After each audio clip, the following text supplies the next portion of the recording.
Hello and welcome to the DriveLife podcast. Quite a special one today. We're here at Apollo Capital down in Harrogate. I'm joined by Sean, Ciro and Andy, the main man at Apollo. So thank you very much for joining us. I am Sean Hawkins. You are Sean Hawkins. We'll explain that one later. I am Ciro Ciampi. That's not what you said a minute ago. So yeah, in the surrounds of the Apollo office today, and my line of sight, and we'll cut to it shortly, is the Bugatti Veyron. Very nice purchase there, Andy. How long have you had that one? Good investment, hopefully, fingers crossed. So I actually bought it last year. Bought it last March, and it needed some various sort of bits of restoration and work and service and this, that and the other. So actually took delivery of it in October. Okay. So yeah, fingers crossed, I think. Well, I don't want to know how much you paid for it. I want to know how much those bits in the service was. So don't tell us how much the car was. How much was the service in those bits? So actually, they threw it in the deal. Oh, okay. So a very, very good friend of mine runs a business down the south coast called Simon Furlonger, and Simon and Matt have dealt with them finance-wise looked after their clients for like 20 plus years, and they've actually the deal we put together includes 2 year service, 2 year warranty, and they're actually kind of the independent Bugatti service experts. So yeah. Well, because traditionally, what is it, about 10,000 for a service? I think it's probably about 4 times that. Wow.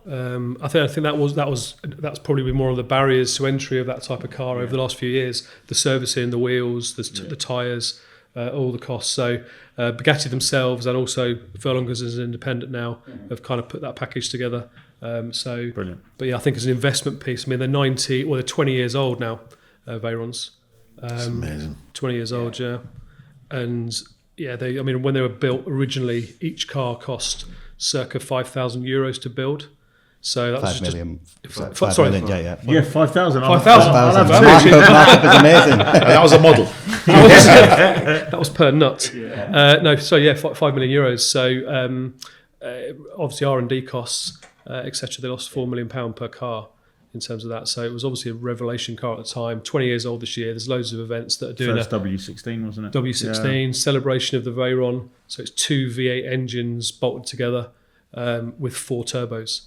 So 1,000 brake horsepower, 250 mile an hour. At that time, it was amazing, wasn't it? That's a bucket list car. Yeah, unbelievable. It looks fast when it's just still. Yeah, and they don't look 20 years old. And like I say, so the kind of master plan is obviously, I know a good finance company, so it's an investment piece, and we're seeing a lot more clients now that are kind of certain clients that maybe have got a couple of cars, they're kind of selling them all, pulling them all together, and going for one that might potentially make some money. Obviously, because of the tax break as well. There's no tax on profit on private cars. I think what everybody wants to know is what was it like to drive? Because you went out recently with Hyperlusso and you drove it with your wife. Like, how amazing was that? Yeah, I mean, it's just it's for me. It was kind of just it was mind blowing. It was I was privileged. I was over the moon. I was excited. And it's not. He started up in the office earlier. It's got a sports exhaust. It's a phenomenal. I mean, it's just not normal loud. It's stupid loud. In terms of engineering, they're phenomenal. But I couldn't tell you how proud I was to, obviously, we all work hard. We all work very hard, and to get the opportunity to potentially or actually buy one and then drive it on the road was I was thrilled, really thrilled. Wow. So hopefully we'll see a few of your events this year. Yeah, absolutely. Well, I was going to say, I mean, we everyone knows we are involved in Ultimate Supercar at Elbington, and it doesn't matter what car we post, doesn't matter what promotional video we put out, we get the same comments on every single video, and there's will a Bugatti be there this year? Yeah. It's the one car that eludes us, so I'll do some sweet talking. But the thing is, I had this at my Sharnbrook events back in the day. Like, I'd have a Bugatti there, and then someone come up to me and goes, "But there's no Pagani," and then you'd have a Pagani there, and be like, "But there's no Bugatti." So just be prepared. The public never happy. Happy. Give us a break, everyone. If you get the Veyron, it's like, "Oh, but it's not a Chiron." You get the Chiron, it's like, "Oh, but what about a Veyron?" Yeah. So just try and get the whole lineup. We'll try. That might be year 4 or 5, but we'll do our best. When's the event? That's 17th of August. Oh, by then he'll have the Chiron as well. It's fine. No, I think I'm pushing my boundaries with that, really. So yeah, I'm definitely not. Yeah. That's been the sort of bucket list, really. But it is amazing having it in the office, and it sets the right tone for what you guys are about. And exactly, it's a real motivator. Like I say, there's not many companies that you can have a car like that in your office, and obviously that's what we do. We finance supercars, hypercars, luxury cars, classic cars. So yeah, it's definitely been a good purchase. Hopefully, fingers crossed. Yeah, I mean, there's a few cars that will always be the poster car for everyone, and that's definitely one of them. So to sit here now, it's it's a very privileged position to be in. But it's a funny one though, because awesome. also the when you had the trilogy, you had the P1, LaFerrari, and the 918. But you kind of didn't have the Veyron as that one of those, but it was like the OG, wasn't it, before them? It was one of the absolutely. hypercars that just set the scene for that whole genre. I think it was. It was 10 years before, wasn't it? Yeah. So the Holy Trinity was like sort of 2015, 2016. Yeah. But it feels like the Holy Trinity was born from Bugatti saying hypercar. There it is, yeah. And then you had Koenigsegg as well, looking to compete in the same space, and those guys were light years ahead. But that's obviously why the R&D costs were so high and everything at the time, just to make it happen and make a statement. Yeah, hopefully, like I say, the plan is to get to plenty of events this year. It's a really good talking point. Yeah. For members and clients, etc. And I think, like I say, hopefully the purpose of it was to buy it to bring to events to enjoy, but also to meet people and ultimately do that's how we do business. Yeah. We get to events and we mingle with people, and we hopefully look after their funding. That's what we do. Definitely. Well, yeah, like I say, we'll sweet talk you, but look forward to seeing it at a couple of our events this year. Speaking of SUK events and everything we're up to, it's another busy time of year for us, isn't it? We'll do a very quick update on SUK and DriveLife, but yeah, can barely cope. Well, it's only just started, hasn't it? So we've had the first 2 events so far with 2 season openers, one in the north and one in the south, which I couldn't make. I couldn't make the north one due to man flu. Really bad man flu, by the way.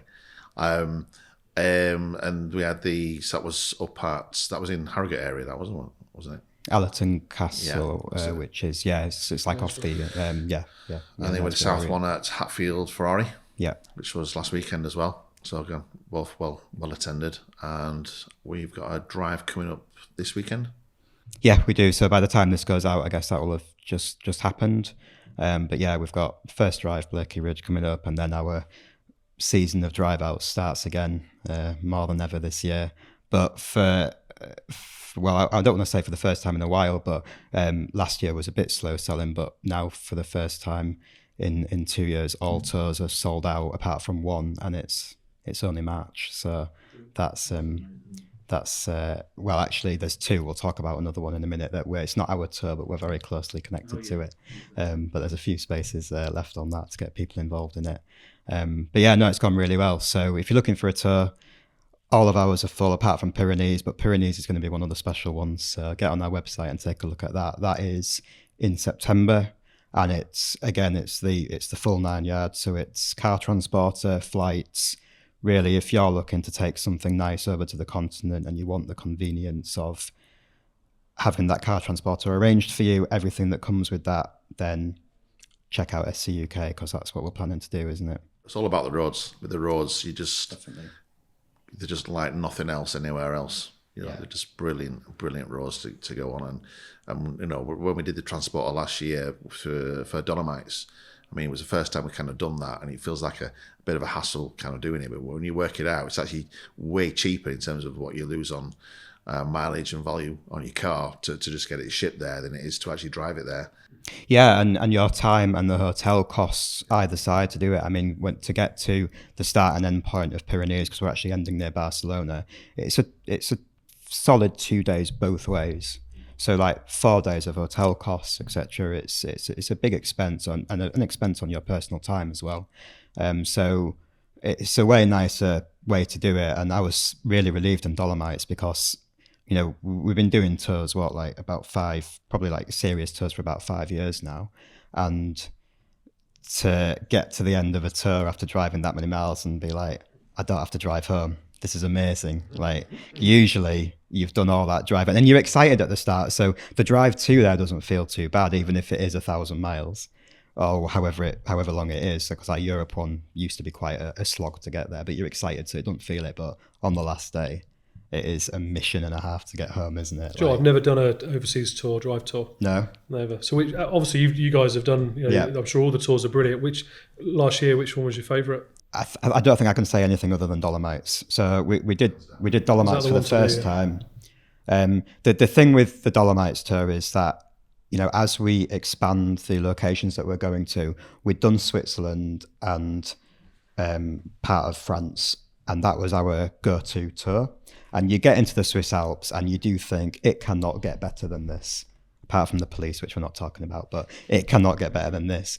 And then we've got a few people, ambassadors involved at our end, who are fantastic ambassadors, and they help us plan routes and they suggest tours to us. And one of our really active ambassadors, Hanesh, who had done Dolomites himself the year before, he said, like, the next tour you guys do, your next calendar needs to include Dolomites. And well, yeah, I mean, after day one was tricky because of the weather, because there was a freak snowstorm, which really made the first day difficult. But after that, once we actually got into the Dolomites, it was very, very quickly obvious level. he was right. Next level. I mean, you're going up a mountain, there's like 40 hairpins. That's just on the way. And you got another 40 on the way back down. It's just... You can't get enough of this stuff. Normally, we go on like a drive in Yorkshire, you might get like one hairpin. Yeah. And you've been excited about it all week. It's just. But also quite a different style of hairpins, because, for example, when we've done it in like Switzerland before, some of the hairpins have felt very much like take Stelvio, for example, like stop start. You're not really doing much pace, but by the time you put your foot down, it's time to brake. But on these, it was like big distances between the hairpins as well, so you really obviously within the speed limit, you're really pushing, like able to push your car to the full extent that you'd like to. It was a very special tour, that one. What about UK wise? Is again, I'm like you guys. We're mega busy, and any spare time you get, you like to spend with your family and everything else. But if I've got any spare time, I want to be on some sort of car event. So what about UK one? It's impossible to beat Scotland. Is it? Yeah, okay. Scotland is. Now, the NC 500 is the one that everybody knows about. We've done the NC 500 4 times now, or maybe even 4 or 5 times. My opinion of it is, as it gets more popular, it's last time we did it, that's when it begun to feel a bit hard work. It was even busier than it's ever been. It felt like we were doing it in the wrong direction because camper vans constantly coming at us. But combined with that, clearly the amount of traffic has deteriorated the road surface, and they haven't got around to sorting that out yet. So, and to add to that, we had for the first time an SVJ with us. And I'm going down these single tracks because I think over 100 miles of the NC 500 is single track. I didn't know that. If you do the official route. And I'm going down these tracks, and I've got that feeling in the pit of my stomach because I'm in a Mustang, which is it's a reasonably wide car, and I'm like, I am struggling here to get past this car. I dread to think how they're feeling in the SV. So, these it depends what time of year you hit it, but what we're doing now is we've got now a Best of the Highlands tour. So we do all of the wider areas of the NC, and then we cut across in the middle, which I think they actually did at one point in Grand Tour or Top Gear, Hammond and Clarkson. I think it was the trio. They did their own version of it, and they they cut out the boring bits. And they went straight across the middle at one point, and that's roughly the tour that we're doing this year. So I'm really looking forward to that because it's given us enough time to go and do the Isle of Skye, which it wasn't previously on our tour. But that being said, SWC, which is Southwest Scotland, which isn't much, and probably it's going to be, by the time we put this out, it'll be full of car groups now. We're telling everyone to go there, but it's less known for car groups, and that is without a doubt the best tour we do of the year. For me, even against the Europe ones. Really? I mean, there is a little bit of, like you were saying, wanting to spend time with family. Yeah. There's a trade-off as well, where it's nice to go away but not be away for too long, and it's only 3-ish hours to the starting point for the SWC. Well, from where we are anyway, we meet in Scotch Corner, don't we? And then basically when we meet in Scotch Corner, we can take a scenic route all the way. We don't have to go on the motorway. But the point is that doing that tour, it's a 3-day, 2-night tour. So it's a nice amount of time away, and the entirety of the tour is on amazing roads. That's cool. Very, very quiet roads. We do have a lot of couples coming on it as well. Yeah, we do. Yeah. And one thing that we've been focused on in recent years is we want to, as a growing club and SUK is ultimately a business that wants to provide services, is that we are trying to cater for every type of driver who signs up. And what we have found difficult is advertising tours where we say, like, specifically, this tour is slow, this tour is medium, this tour is fast. Because what we generally found is, like, you'd advertise a slow tour and then 80% of the attendees are spirited drivers, because they want to get out and they want to get something on the calendar.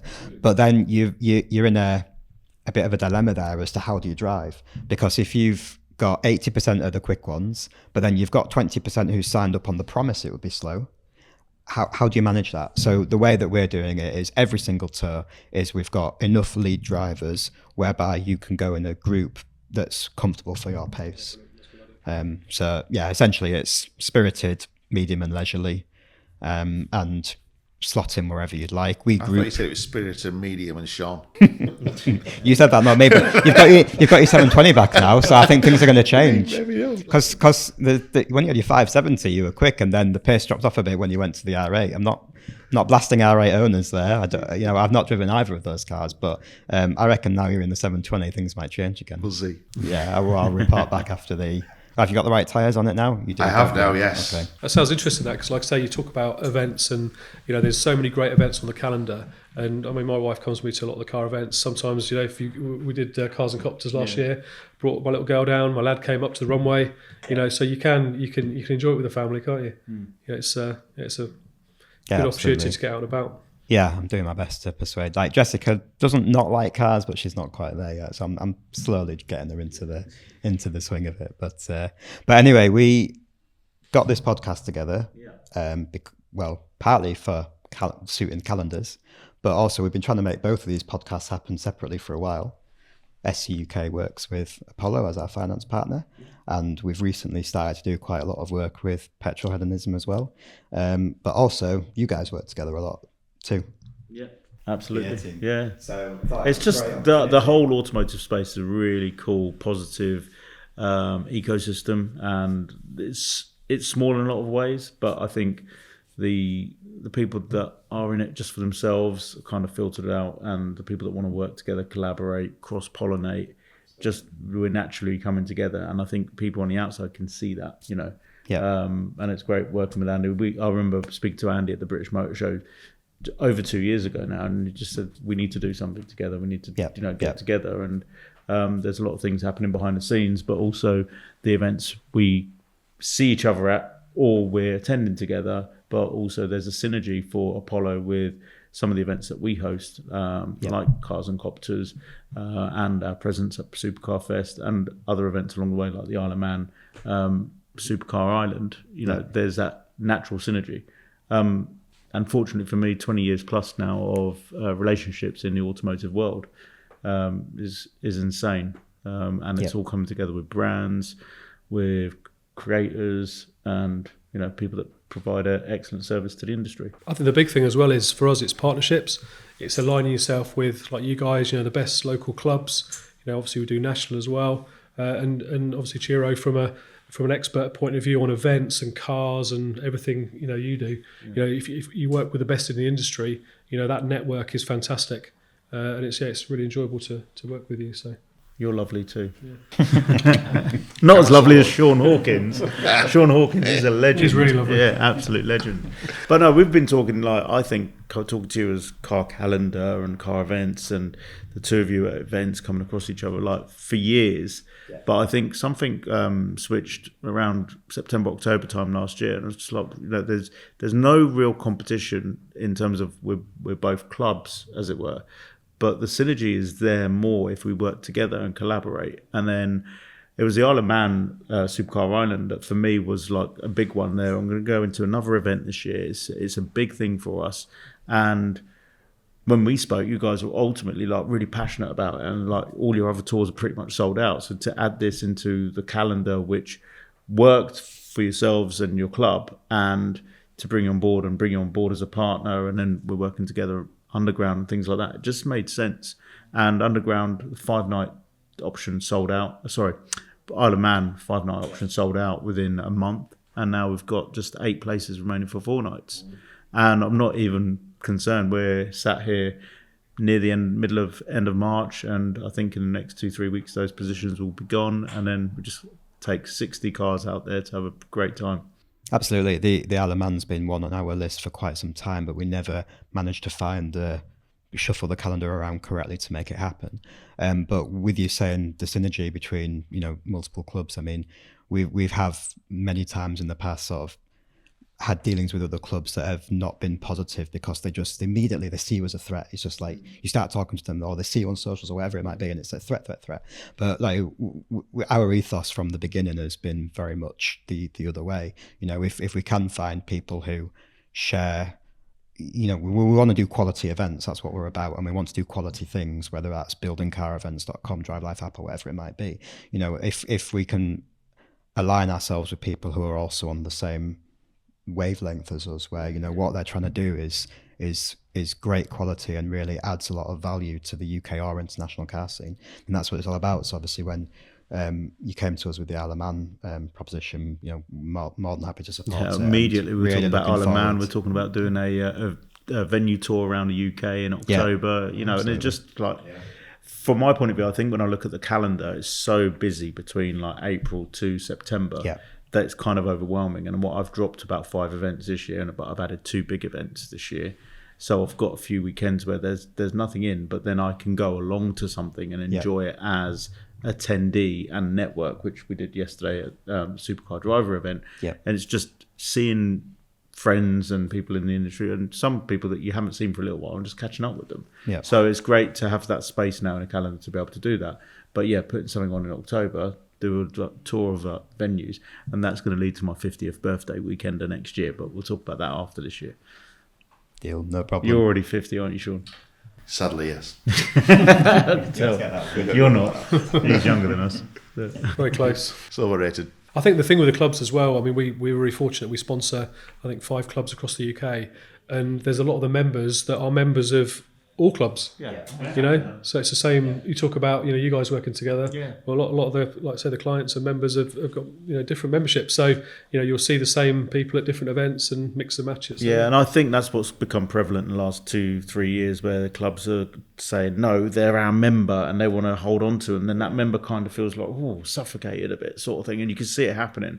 And unfortunately, it's possessiveness. It's not loyalty. It's seeking that possession over that person. That person can go on any driving tour, on any car event. He can go wherever he likes. He owns his own car. He wants to enjoy it. And anybody putting out there any kind of like possessive kind of order over them is just, that's going to dwindle and fail. So I just all about collaborating, and I can mention lots of car clubs that we work with, loads of car events that we work with, and I have a synergy with a lot of event organisers that we go and support their events. And even if it's a startup, I'll be there, like with our car club, to help them out. Well, I'm really pro, obviously, the car scene. I love cars, love supercars, and one of my sort of ethos really is when if we're funding a car for a client, is that if they want to join one of the clubs, we'll shout that for the first year. And if they say whether they're based in London or Midlands or up north, whatever club suits them, we'll cover that membership for the first year. And it just gets them out in the car, enjoying it, meeting people, really passionate about that. It's not about tucking the cars away in the garage. It's about, going and enjoying them. It's a really big thing for me. I think it's really important. I mean, we've said from day one, haven't we? We've been very encouraging of our members to say, join whatever you want, join as many clubs as you want, get out and use your car. All it means is more choice for you, and ultimately that's what they want. And that's kind of how Car Calendar, now carevents.com, was born, in that I came from a bit of a web background, so we kind of had collectively we had the in-house ability to try and pull off the platform. But we were sat there like, well, is there a platform to find car events? Is there a platform to give people help and to give them the most informed choices? How do they spend their weekend? And that's really where all that side of it came from. But as a club, we're very pro. Join as many as you can and get out there and do stuff. And we like to see other clubs doing great stuff. And you just mentioned SCD, who do fantastic events. Yeah. And I think I've been a member for over 10 years. I can only get to 1 or 2 events a year, but it's just, again, I see so many friends that are there, or we've got our own members that are there, and opportunities to meet people, make friendships, and that's where I think, where we're all driven by the same passion, and you ultimately meet people along it. And I get to meet people through so many various scenarios, not only the club scene, and like through the work we do with different brands and service providers. And obviously I feel like I can call Andy at 10 p.m. at night and just have a chit chat as a mate, rather than he's funded my car sort of thing, you know. Yeah. So it's amazing. Like, I think the automotive space, going back to what I said, is such a positive ecosystem, because we all want to be in it. And, I've got people like Mark Beach was one of our marshals, and he just wanted to volunteer. And I've always paid my marshals to be there because they're providing a service at the events. But he wanted to be in the industry, and now he's set up a business, and he's the Ice Blasters, and they're all over the place working with Matt Armstrong and everybody else as the Ice Blasters. And he's in the industry, and there's so many people turn up to events. They've paid a ticket to come to an event. They're there with a smile on their face because they're passionate about cars. And that's what's so great, that you've got a really good atmosphere at these events. Because if someone's paid for a ticket, it's like they're going to a concert because they want to see Eminem or they want to see Taylor Swift. They're there, they love that scene. Coming to a car show, they're petrol heads. I've never seen car scene and Taylor Swift ever be put together in some sort of mashup like that before. No, it's maybe it's an untapped market, you never know. Well, he's going to hit the B-roll on that one. I'm sure you guys are worse than me, but at the start of the year, we sit down at home and we get the diary out and look at the year, and first thing I have to put in is all the car events that I want to go to. And then my wife will then book our family holiday around car events. So that's a good wife. Yeah. I got into a bit of trouble for that this year, because like now that we've added SEMA to the diary, which is at least a 6-7 That's an annual pilgrimage right there. Yeah. So she was like, "You're away 30 calendar days this year. It's quite a lot." And it's always awkward timing as well, because I'm away for like 5 to 7 days on a tour, and I come back only for a few weeks, and then it's another tour, because as you said, April to September, you've got to cram it all in really. So I started a pilgrimage to SEMA 2019. Yeah. And now this year I go to Monterey Car Week for the first time, and I just know that's going to be another pilgrimage in August. So we've got our family holiday back for 2 days, and I'll go off to California for 12 days. Wives are very supportive. She's amazing. I think we're all lucky. Our wives are very lucky. Pretty amazing. Yeah. We'd like to join you on that one next year, but I've got a bit of work to do just to get that one passed. But I definitely that's another one that we want to attend, isn't it? Monterey Car Week. The thing is with America, like, you go out for SEMA, and SEMA is like 4 days, but you're there for a week. Yeah. But either side of that, like, you could be an hour or 2 hours away, because everything's big in America, as we know, but an hour or 2 hours, and there's something going on car related every single day. You could be busy every single day. And what we've done this year is like, we're going to build the car, take it to New Jersey, and drive across America. And we've got an activation every 2-3 days, but there's something going on every day that we're going to be like reporting on or filming. Yeah. But I've got that for like 10 days before driving across America, and then we've got SEMA. And then you could go to LA and just do car stuff for another 5-7 days, but like, I'm getting back after that. Yeah. Because 3 days after that, we're off to Malta with Keith at Santa Pod for the inauguration of the Maltese drag strip. So it's like, I told my wife we're doing this 2.5 weeks, and I was like, I'll get back on the 9th, and then we're on the 13th, we're out to Malta for another 3-4 days. But it's work. It's what pays the bills. There's clients of ours that are involved in Gumball. And I remember a few years ago, they did a Gumball, one of the legs, I think, was Edinburgh to London, which again, I would have loved to get involved with. I wouldn't like to say do the international piece, but I think like that particular leg, is there any sort of clubs or events for you guys? Would you consider that kind of that run? Or yeah, and we've got lots of options. I mean, one of the things we are looking at that you alluded to is that in October we are going to do a venue tour. And one of the plans around that tour is that it will be different from our usual format, because our usual format is to try and choose all country roads and have a spirited drive and then spend nice time in the hotel. But for the venue tour, we're essentially looking at hitting as many of the popular car venues that we work with and Petrolheadonism works with, and really making it a little bit is probably a mini gumball is a good way to describe it. We're going to hopefully, where possible, arrange a bit of a a welcome or a send-off party. I think the venues are going to be like very welcoming for that. I've spoken to Phil at Cafe and Machine already, and obviously they've got one south, they've got one Bedfordshire. We might hit 2 out of the 3, however we do the route. But I think the venues would welcome it, and if we say we post what cars are coming, that's going to make the spotters salivate, and we post a route. I think this could be a really good kind of launch event for doing it every year.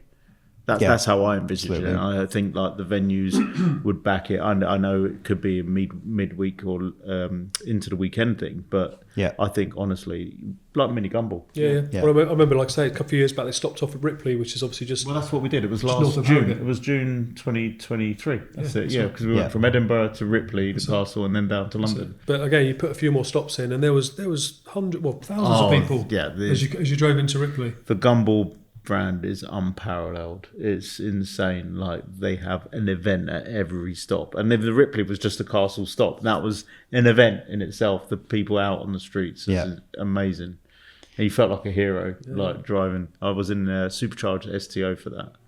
I didn't realise you did it. Yeah, I did Edinburgh to London. We got Matt Armstrong onto it at Edinburgh as well. I think Mark McCann did the whole of it. It was June 2023. I think we spoke August 2023. I'll check the post. Well, anyway, October this year, you're invited October this year.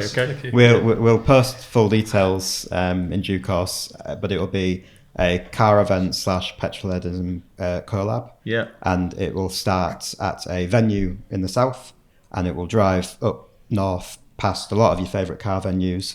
We'll arrive there, and details confirmed nearer the time, but it will be a case of taking a group of cars, arriving there, having a bit of a celebration of that venue, and then moving on to the next. There'll be some nice routes. It won't all be motorway driving. All Sean needs to know is there's going to be breakfast, lunch and dinner, and he's happy. He's smiling. Work me out. We can make that happen. But yeah, we've got already a Cafe and Machine, the motorists are on board, NY500 are on board. I think we're looking at likely ending probably at Tanhill Inn, which is the highest pub in the UK, or the highest pub in England. That's a really nice end point. The scenery is great, and they are there as well. Yeah, great roads, and they are they have a good history in car clubs and automotive as well. So like I say, full details will be posted in due course, but we're really looking forward to that one. It'll be a different format, and let's make our own mini Gumball happen. Sounds good. Got to come up with a name for it now. Venue tour's a bit bland. We need to do something. Yeah, well, now you've met. I never even really likened it to the Gumball, but now you've mentioned that, we might have to take some inspiration from them. We'll see. I'm sure we can come up with something together. Petrol ball. Yeah, we'll work on it. Let's not brainstorm live on air. I'll come out with all kinds of rubbish. Might get me sued. So you mentioned earlier 20 plus years in the automotive world. Yeah. But just I mean, give us a little bit of history. How did it start? So where are we? We're 2025. So going back to when I was a little boy, going to mini racing on dirt tracks with my uncle Angelo and my granddad Nono. That was what got me into it when I was 8 years old. That's where it was like the fire was there. Like, I loved it, going to the garage scene and working on the cars. And then fast forward to just always loving cars, but not being able to own the cars or anything. My first additional car was 1965 Fiat 500, and then after that was a 1974 Mercedes SLC. Always loved my classics, but it was when we opened the Sharnbrook Hotel in 2006 that had an opportunity to, having attended events like Classics on the Common and Harpenden and several other events, that I could actually host my own event, the Bedfordshire Italian Car and Bike Day at the Sharnbrook Hotel. And that was a very intimate affair, 3 or 4 Lamborghinis, 3 or 4 Ferraris, lots of Alfa Romeos, but ultimately it was about 250 people. And looking at 2007, and that was just a really lovely local event. People come from different counties to visit us, but the whole point of doing it was to diversify the clientele at the restaurant, the hotel that we just built, so people could see what we offered in terms of restaurant, hotel, conference space and things like that. 2007 to 2008, that doubled in size. 2008, people complaining that their Aston Martin was put behind a hotel, unhappy that they were parked in the field because it wasn't Italian. So I was been told I was discriminatory because it wasn't Italian. One guy tried to get in with his red Triumph Herald, and one of my marshals pushed it through because it was red. They assumed it was some form of Fiat or Alfa Romeo, but I was like turning him around into the field. So 2009, we introduced the Classics event in May, the Italian Day, June, July, and then 2010 we hit it with a Supercar Sunday, and boom, that went wild. First off, bigger than the third or fourth Italian car day. And then we ran with 3-4 events a year, a breakfast meeting in March, April as a season opener. So I kind of came up with this formula where you have a season opener, you have something for the classics and everything, and Italians, and then the supercar one. But the supercar one, which was the one that really kind of like invigorated and like captured the imagination and the inspiration and motivational kind of like bringing people together. But the kids and the photographers, and Josh Scoot was there photographing cars when he was like 14. He's now 23 and one of my main employees. And it's up to 2017, 9 car shows a year. That was the year that Caffeine and Machine opened, and I'm seeing them open. I was like, oh wow, they're doing like breakfast, lunch, dinner, car clubs every day of the week, but we're doing weddings, conferences, things, but I'm doing 9 big car shows. So I guess we were very different. So we weren't in competition with each other, but we'd become like really strong in terms of what we did, and we were really well known. But that was the year that Supercar Sunday, we literally blocked every single orifice into Sharnbrook. It's got 4 ways in, 4 ways out, and they're all blocked for 2 hours in every direction, which I'm very proud of. But then the council came down on me like a ton of bricks, saying, no, this isn't a mini Silverstone or anything. And we introduced and implemented Eventbrite ticketing for the first time. We increased the price as well, so that we kind of like then not priced people out, but we had to bring it down to an audience of about 1,500, 2,000 people maximum, parking and things like that. So it just shaped everything I learned about events. Then we got hit with COVID, and again, it shaped me again with coming out of COVID and doing cinema nights with driving movies and like making sure we hit all the regs so that we had the distance in, but also started collaborating with car clubs and collaborating with creators. And so I saw that if Adam C has a big audience and he puts out, he's holding an event at the Sharnbrook, or he's coming to the event, people will come along. And so we got through that summer opening of 2020 and got things straight with the hotel by October 2020. And then we got locked down 2 and 3. And at that point, I was like, I'm done with hospitality. Car events is where I want to go forward. 2021 booked out in a venue in Findon, just up the road from us, which could get more numbers with cars, etc. But also booked out a couple of other venues for other events where we were collabing with clubs. And it just grew from there. And then by 2022, the hotel's for sale.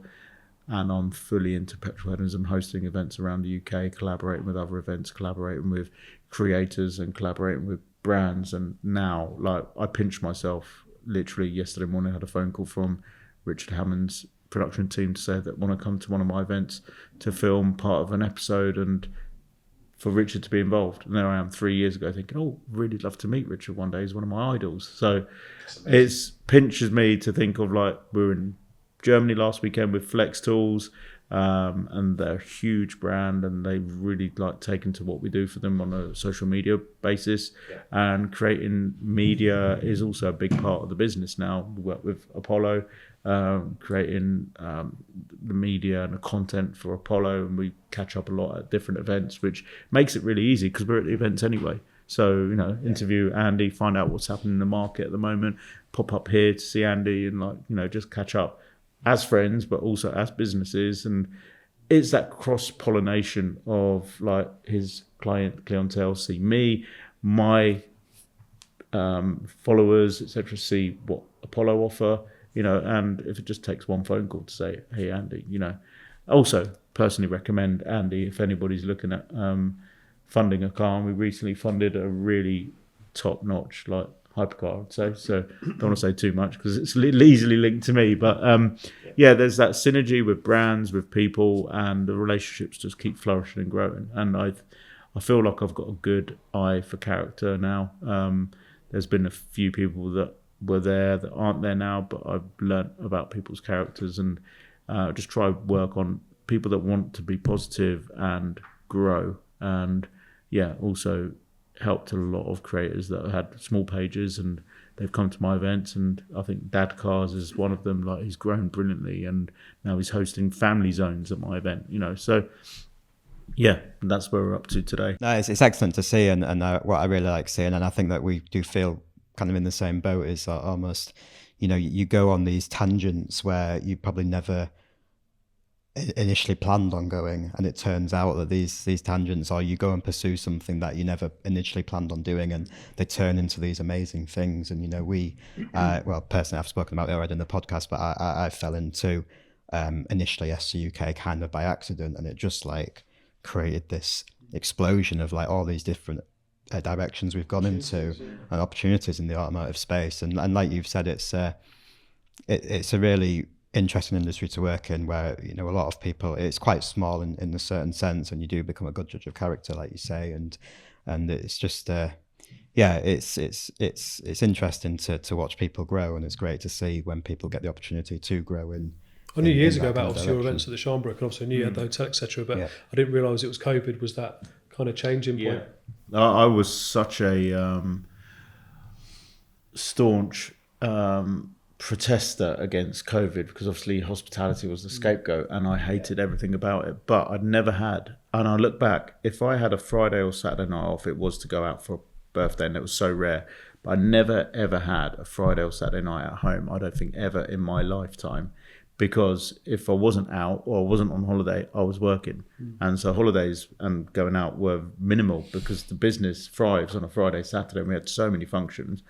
And then when COVID hit, it was bizarre being at home on a Friday or Saturday night. And it was just a weird space, but also a really positive time, like having time at home with the kids and the family and stuff like that. And I think it just literally reprogrammed my brain. And no matter how much I detested it at the time, looking back, that was one of the most positive things that could have happened to me, to just refocus my mind. And I talk about mental health openly on a lot of podcasts and things as well. In 2016, because of how busy the hotel was and how much pressure was on me running and building that network for conferences, weddings, I ran all of it, and I had a brilliant team below me, but ultimately I was the one pushing forward and the face of it. 2016, I was diagnosed with depression, told I was depressed, and I didn't ever think I'd be that person that could be depressed, but my mojo had gone, and ultimately I'd been bashed down so much with pressure and stress that I thought I was just stressed. But then I realised, and looking from the outside, I was. And it's been a battle from that. But I look back now, and I'm thankful for that, because it made me change my focus, and I spent more time at home, and I changed the way I worked. And so those really, really negative times, all I can say is they were possibly the best things that could have happened to me at that point, to shape me to be able to do what I'm doing today. Yeah. So it's a hard journey, and there's a lot of people going through a lot of hard stuff at the moment, financially or family or work or anything like that. But ultimately, you got to make some changes, and they will become the most positive experiences. It's just hard when you're in it. I think COVID, like you say, was a change for a lot of people. Yeah. I mean, everyone used to talk about the new normal, didn't they? What does the new normal look like? And actually, a lot of people changed careers. There's obviously a lot of working from home. And people, like you say, started thinking, do you know what? I'm going to chase my dream now. I'm going to see if I can set up a new business or go and, if you've got, like, I'm really fortunate that, my job is, I love doing it. So it's like a hobby as well. Yeah. And I think that was a big change with COVID, where people would sort of sit back and evaluate and think, right, this has happened, worldwide event. What am I going to do moving forward now? I think if you're passionate about what you do as a job, and you really enjoy it, it comes out, and people feed off that. People see how energetic you are about that, and it encourages them on to kind of do more, even if that is delivering pizzas in a Lambo. People feed off that. I think, yes, I want to get out there. 2010. Is that what you did? First supercar pizza delivery video on our old YouTube channel. Yeah. How expensive was that pizza? We didn't even charge for the blooming pizza. I had to phone up and say, do you mind if I deliver some pizzas in a Lambo to him? We film it. Yeah, okay. It was like the Ciro special pizza, which was our Italian meat feast. You could, if you hashtag supercar pizza delivery, you'll find them. Well, we have been told by lots of people that where you say about COVID and chasing your dream and just finally doing stuff you want to do, like a lot of people, it was a good time for buying supercars and Absolutely. and the I guess financed by association. Well, I remember like those first month, like I got offered a 720S for like 120, 125 because somebody had literally had to get out of it. And we were in such a, I couldn't make a move on it because I didn't know what was happening with the hotel, and like if I even had a hotel at the end of it, because you just didn't know what was happening. But that's when like hurricanes at 115 for the first time, people were dumping out to like take it away, sort of thing. It was a scary time, obviously, for a lot of people because of obviously job losses, and obviously if you're self-employed running like a hotel in hospitality, it was a really tough time, wasn't it? But then, like I say, as soon as we started coming out of that period and people were getting back on their feet, back at work, businesses, people were spending money again. Like you say, the car market, I mean, a lot of people became almost like mini car traders, didn't they? Because people were buying supercars at such good value because the market obviously had taken that big drop. And that market was just slowly moving up, and people were buying cars and running them for 6 months and selling them for profit. But then also the second-hand car market thrived because the new car market was stalled because they'd all closed down. Yeah, that's right. So it was an interesting period. Really It was a weird time. I remember at the times I bought a Cayman S during a lockdown time as well. And because we both created GT4 wannabes. Yeah. I unveiled my GT4 wannabe, and then I see him in a bit with their GT4 wannabe. The thing is, the way he unveiled it was it's a wannabe, it's a fake. I was like, I thought it looked pretty realistic. And now it literally wasn't pulling that one off. Didn't get past you at all, did it? No. But the thing is, I bought that car and seen it online from a reputable dealer, and then doing the deal over the phone, not even seeing it in person, and then waiting following week for him to drop it off on a trailer outside my house. I mean, that's normally what happens with a Sainsbury's shopping, not normally a supercar deliveries. Yeah, it was like keys were in a bag, weren't they? Like a sterilised bag and all that. It wasn't particularly. It was a weird time. I remember vividly when obviously it came out of COVID. One of the first things or first kind of outdoor events that were open were car clubs. It was like, say, it was coffee meets, wasn't it? Yeah. It was like come and drive your car and meet and have fish and chips here. It's outdoors, you can do it. And I think the next one that opened were track days, because obviously you sat in your own car, so there was none of that. All this sort of and that's mixing. Where they evolved like the app where you do all the driving instructor things online, and that was a major step forward that they'd never implemented, because you'd all be huddled in a room at night, 8:45 in the morning, some people running late, etc., miss the driver's briefing. Now you're doing it on phone. Like yesterday at Donington, it was just on your phone, it was done. Everything's done. And one of those things that they'll never go back to doing driver's briefings. It's done in advance, all online. So I remember that there was about a 2 month or maybe even 3 month period where we financed more McLarens than any other car, because the tracks had opened and everyone knew that the 720 was the best track car. For owners to drive and track, it was the quickest car, it was the best handling car on the track, and the best value for money. So do you think his 720 was tracked then as well then? But in terms of they were the track car. And we funded more McLarens in that 3 month period, just because the tracks were open, and that was the first thing you could go and do outdoors after. Well, we were doing car club pizza meets. So the 4th of July was when we officially reopened after COVID 2020, and that day, the Saturday, the 4th of July, we had car club at 12:30, 2:30, 4:30, and then first cinema night for like supercars and muscle cars that evening. And what we did was we set the benches out in the car park. People would drive up, park up next to the bench. They'd have pre-ordered the pizzas, bring them over to them, and so they were socially distanced away from the next car. Everyone was like, bollocks to that. And it's like, hey, oh, wow, lovely to see you, sort of thing. It was just like, we're finally free again. Yeah, get out and about, absolutely. It was a weird time. I remember we did a drive out at one point, but it was when you could only meet in groups of, 6, I think it was, at the time.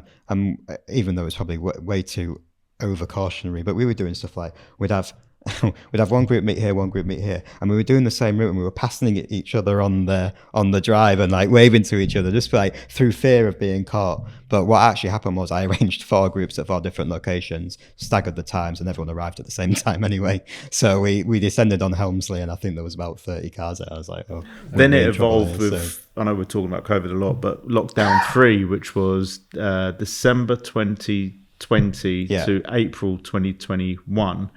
And in January, like, I realised something had changed in the lockdowns, because now you could go to a service centre, service station on a motorway, and Bulldog Services became our church of petrolheadonism, because you could go there, and the first time I went, it was like, oh, you can just sit in the middle with whoever you want. There's nobody policing it. Yeah. You could just sit as a group of 6 and have some food together. But I can't be open as a hotel, and it really grated on me. But what I do is every Friday, Saturday, I said, oh, I'm taking my daughter for a McDonald's this Sunday at 11 o'clock at Bulldog Services.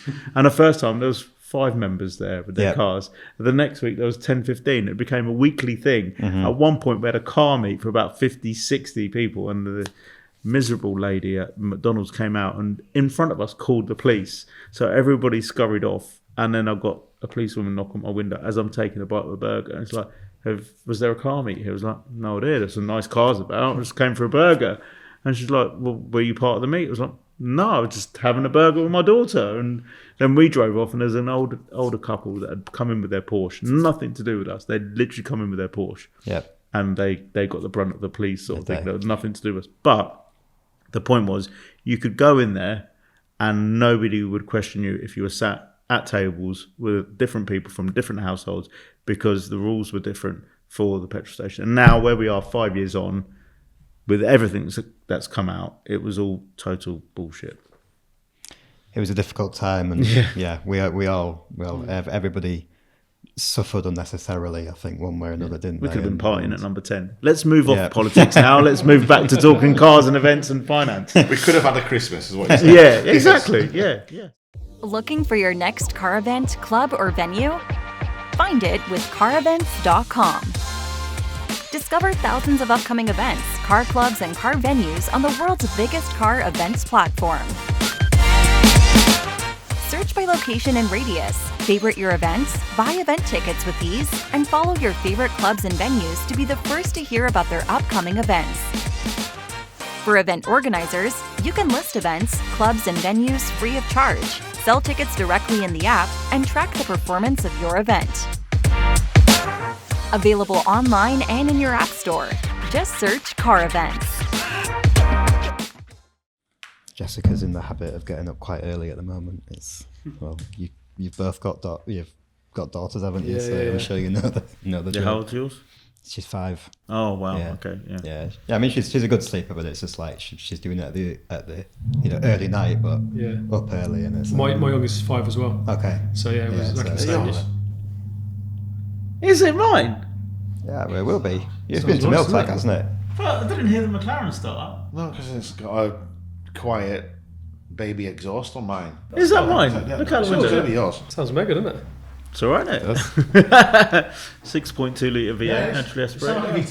That's a Miltech exhaust. I didn't even realise they were making the new one was a 6 litre. I didn't realise that until we hired that one in America. I don't know why. I just thought they would have toned it down a little bit, but it's great to see that they're I doing think it as a... so. That's 6.2. I think the latest are 5.7s. Okay. But they're with the ZR1 and Z06, they're going absolutely nuts with those. Yeah, Yeah.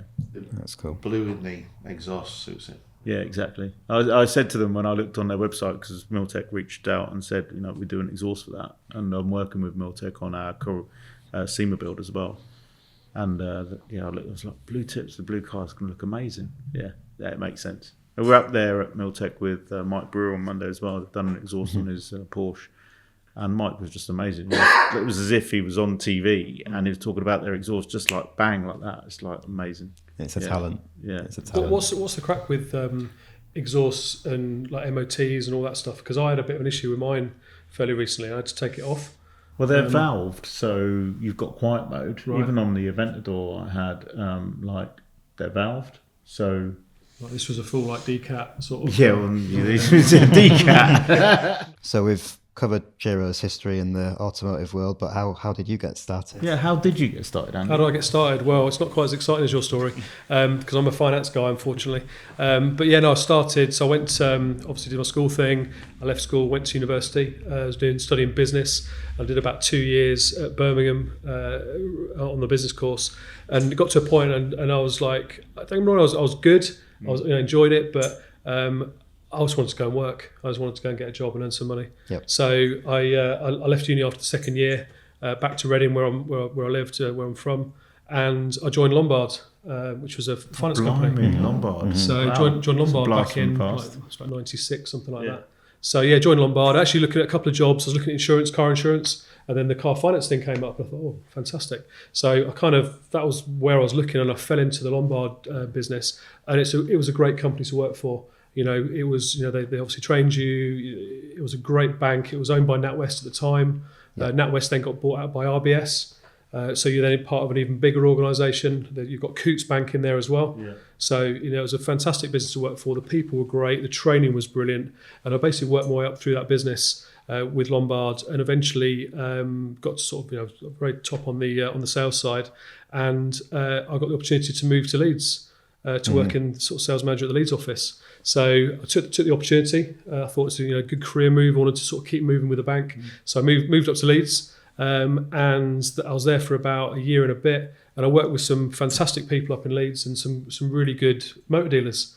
And even back in the day down south, you know, I was sort of specialised in. I did asset finance, but I specialised in the cars. Cars was my love. I love cars, so I used to kind of gravitate towards the higher value cars. But yeah, so I moved to Leeds, and I worked with some really really good dealers up in Leeds, and that's where I got the hots really for kind of working for myself.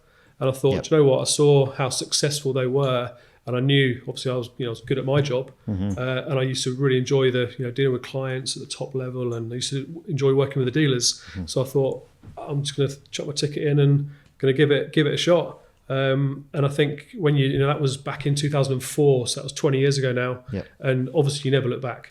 You know, it's a big jump, isn't it, at the time, but you never look back. So yeah, chucked my ticket in and started a business, a finance company, back in 2004, and I set that up solely looking after dealers. So the first thing I did when I started that business was I went out and met 10 dealers, and they came on board because at that time there wasn't really any brokers in the car finance world. So, and those 10 dealers were, you know, huge names. You know, now they were huge names then, but you know, it was very big dealers like the Tom Hartleys and the Romans and the Top 555 and all these, you know, fantastic independents. And I worked really successfully with them for years, and that basically built the old finance business. And we were a niche business, so we, you know, at that time, you know, that was my speciality. And we were kind of the go-to for supercar finance, and I thoroughly enjoyed it. You know, it was a fantastic business, great people, built a brilliant team. But over the years, Sean, all right? Just having a coughing fit. Is it someone I said? The water went down the wrong way. I told you the story wasn't as exciting as yours. How's he going to cope with Chinese with like soup with chopsticks? Like, oh, he's gone. Okay. You were just saying about that. Like, you had that moment after university. What was your course? Business. Because I did French and Italian at uni, and when I came out, I went into becoming a financial advisor, which is finance, but mortgages and life insurance. And I just think when you were saying that, if I'd gone into car finance, I would have been in a different place where I am now, sort of thing, in terms of, I think you get these moments, don't you, where you've got a U-turn in the road as to what you do in your career and your life, and I'm seeing it now with our kids. You know, they're starting work and looking at opportunities and what they're going to do, and they haven't got a clue at the minute. But ultimately, there'll be a point that they think, actually, I'm going to try that, or an opportunity will come up.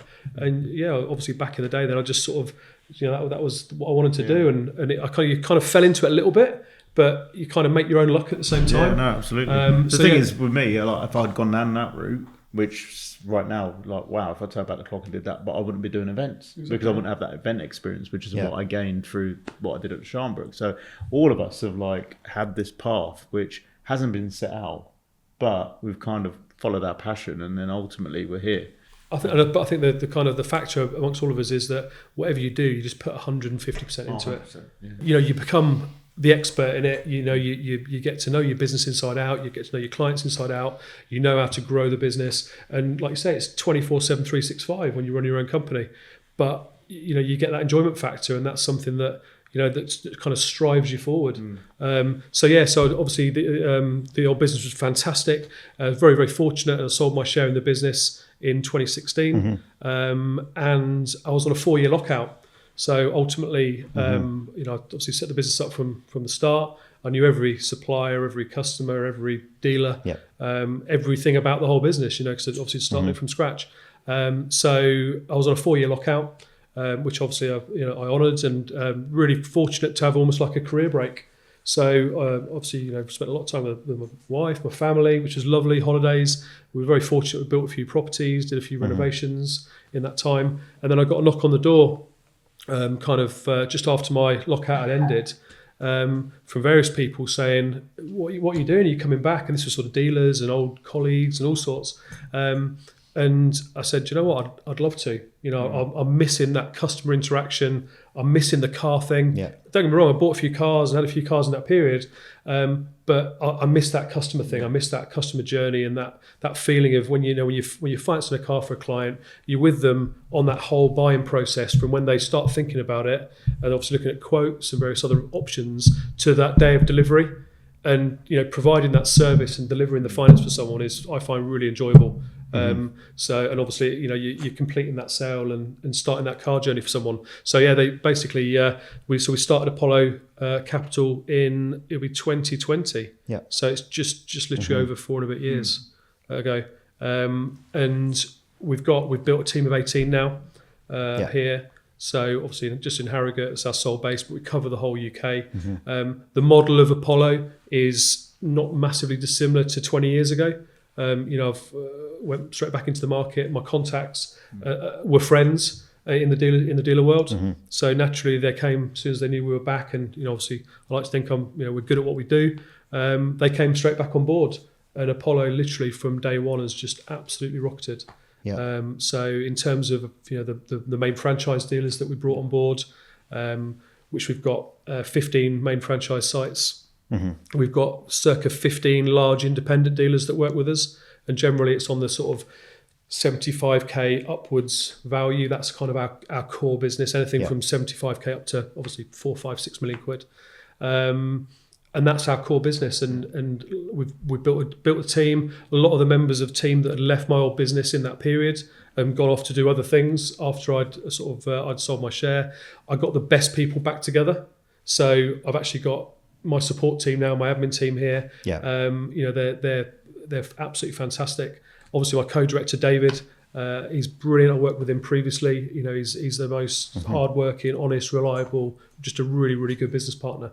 And like I say, the business has thrived, but we've kept that same ethos, which is just look after clients, give them a great service, give them the best rates and terms that are available. And do it in a really professional way. More than that as well, though. You're inviting them along to events and stuff like that, and they get to enjoy their cars and the fruits of their labour ultimately, because they've got these lovely cars now and they can come along to events. The hospitality, absolutely, amazing. Absolutely, and it's that whole ownership experience, isn't it? So as a business, like I say, we work with, as I know, a number of car clubs. We've got a number of dealer partners. Obviously, we do a lot of direct business. We work with we're one of the key partners for Iconic Auctions. From the auction side, we're good friends with all the car events across the UK, and it's been phenomenally busy. But we've kept I think the key factor is we've kept doing what we do in our niche, which is the top end. There's lots of competition in the sort of 25k to probably 100k bracket, and we're as good as the next broker or the next finance company. We like to think our service is a little bit better, but our rates are in the market generally probably about the same. But as soon as you move above that 100k to 200 to 300 to 500 to a million, etc., that's where our bespokeness sets in, where we've got better rates and terms. We're more experienced. We've been doing the job 25 years. Relationships with the lenders that are absolutely lender relationships, dealer relationships. And we like to think we do deliver a really good level of service above everyone else, and that's why we've just got busier and busier in that bracket. So we're very honoured to be kind of back in the industry doing what I love. Got a fantastic team, and really the passion's still there. As you know, I love going to all the events. I love meeting everyone, meeting the clients, invite loads of clients down, and obviously I love supercars myself. So it's it's kind of like I say, it's hobby, but it's work. Two very different stories, but ultimately sat here doing what we love. It's amazing. Yeah. And the same pathway of getting into it at the right time, and I think probably all collectively, one thing that I do feel fortunate at our end is that we feel like we got into a booming industry at the beginning of the boom. So the event space, like 2025, the car event space looks completely different to what it did in 2019, 2018. You know, it's an absolutely booming industry, and I guess like for you, you were the car finance was you know, when you started to get into it, it was probably just like the beginnings of. Yeah, what were you financing in '95? Cozzies. Yeah, so it was all Cozzies. It was kind of like you remember the Mercedes sort of, all that's Porsche, obviously. Yeah. That type of product. But I mean, cars, I mean, it sounds like, say, back then, it's like 25 years ago, but, you know. Well, F40s would have been about 250,000. So that was like a suit, but right now it's like 2.53 million. Yeah, so exactly, like 355s and all that sort of. Love finding an old magazine with the old pricing in it. Yeah. So, I mean, I guess as an equivalent, a high value car then was probably 50 to maybe 100 max, absolute max. I mean, you know, or 200 if you're looking at some real kind of iconic stuff. Whereas today, that same car's 2 million. Yeah. You know, the F40 Plus. But you mentioned Lombard. So was the Lombard RAC Rally, was the Lombard insurance finance, sponsored the RAC? They sponsored the rally, they sponsored, they had the rowers, Steve Redgrave at the time. I think at one point they were looking at some football club sponsorship. Yeah. But again, great business to work for. I've made some great friends over the years. I bump into them at various events. You know, some of the people I work with in my office in Reading that ultimately taught me the job, and obviously I then sort of pushed it on from there. You know, they're now running major banks. Yeah. They're running one of the guys is running HSBC, another one's at another major bank. Yeah. You know, they've all kind of moved into different industries now. Yeah. There's a couple of guys actually still left there. That's what the depth and breadth and importance of relationships that you built over time, because everybody's moved in their field and become experts in their field, and now you're kind of like that golden era in where you are in your career, that you've got these people that it's like 10 years ago I had members that were owning M3s, now they're owning Ferraris and Lamborghinis, you know. And it's a journey, isn't it? Yeah. And I think, you know, you look back and there's plenty of successful people that, you know, still work for the bank, that are employed, and it's your kind of view on risk and reward, really. You know, you if you're prepared to take that risk factor with a self-employed, you know, and going off to do kind of like what you love in that respect, you know, there's a big level of risk, but obviously the reward can be fantastic. Yeah. But it's a risk. You know, it can go the other way as well, can't it? But I've kept in contact with a lot of old colleagues. You know, they're very supportive, obviously, of the new business. And like I say, we're it's been. I think it's a testament to like ourselves, yourself, that you've got this amazing network of people, and it's like says how good you are, what you do, that these people are still there and supporting you, and that's how the network grows for all of us, sort of thing. And the people that aren't there are like clearly not, as we said earlier, that positive, like collaborative, you know, approach to it, sort of thing. So it's just so important to note the positives of how many people are there supporting you, the business, and like that have been there for so long as well. It was great because we work with Andy and know all the relationships with all the dealers, and the dealers are the top end dealers. I think again, been really fortunate that over the years, again, we've met some great people. Like you say, you make some brilliant contacts. But one of the key things for me, certainly in our business, is it's that trust and it's that integrity and also the confidentiality as well. Yeah. I mean, obviously, everyone, you know, back 20 years ago, 25 years ago, there's not a social media thing going on. You know, you just went out there, did your business, that was it. Yeah. These days, obviously, everything's Instagram. It's all, you know, TikTok, everything else. And I know, obviously, that's what you do every day. To me, you know, when we sort of reconnected a few years back, I think I said to you at the time, we didn't have an Instagram account for the business. You know, that wasn't because I'm all about confidentiality for our clients. Yep. You'll see other businesses posting, you know, this is a car I financed here, this is a car I financed there. I'll never ever, and we don't post any photos of any client's cars that we finance. Unless they've given you, and they want to. Some clients actually want it, so but they do. But we haven't done it, and I think that's the big difference for us. It's like we're fully confidential, fully discreet. Again, you know, I deal with very fortunate that us as a business, and myself and Dave, our co-director, you know, we deal with some of the wealthiest people in the UK. Mm-hmm. We deal with some of the biggest sports stars, the biggest film stars. We deal with, you know, biggest, just the top of in their industries. I can't mention those names that we deal with, you know, and I'll never show a picture of their cars. I can tell you what cars are funded. You know, we've done everything and anything, I can list just this week we've paid out a 918 Spider, paid out a F12 TDF, we paid out a Bugatti Veyron last week. That's just in the last 7 days. So, the cars we fund and the people we fund are fantastic.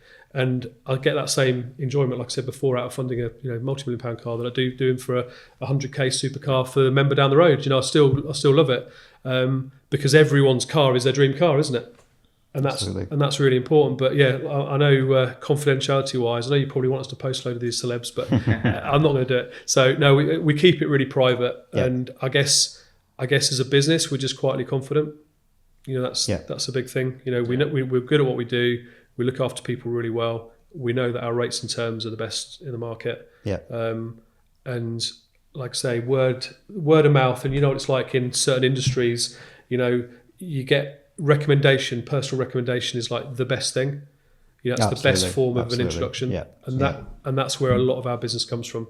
It's be the same for your club members. Yeah. Someone will look after us. We have done several of the members, and they'll mention it to another member, and that's how our business grows. And it's the same whether it's 100k supercars. It's exactly the same in the hypercar market, because they'll go to a meet and they'll speak to someone that's got a Valkyrie or whatever it may be. Yeah. Who would you recommend for? And hopefully our plan is that all these roads lead back to Apollo. Absolutely. And I think at this juncture would be a great time to thank our sponsor, Ice Valley Water. And we're going to roll the B-roll of how Sean just failed epically in drinking his water. We were a niche business, so we, at that time, that was my speciality. And we funded.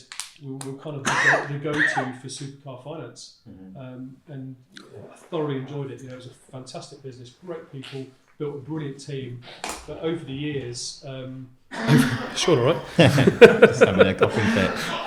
Is it someone I said? The water went down the wrong way. I told you the story wasn't as exciting as yours. How's he going to cope with Chinese with like soup with chopsticks? There you go, Harry. You can put that in there because you've got a camera right on him. Sound effects. You've got a camera right on him. Like, what the hell happened? Are you all right? We're good to continue. We're almost a man down. Are you going to recover for Chinese?